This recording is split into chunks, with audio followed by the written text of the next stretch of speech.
بسم الله الرحمن الرحیم.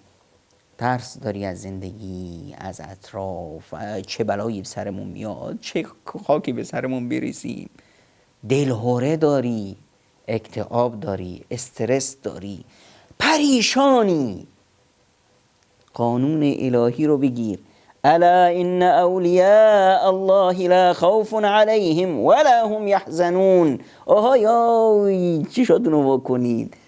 دوستان خدا نه ترسی اونها رو بسیار تو قلبشون جا پیدا میکنه و نه اینکه نگران میشن.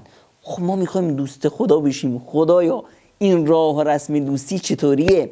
الذین آمنوا و کانوا یتقون. دوستان خدا اونایند که ایمان آوردند و تقوا پیشه میکنند. لهم البشرا فی الحیات الدنیا. برای اونها مژده است در همین زندگی دنیا. حالا آخرتش چی؟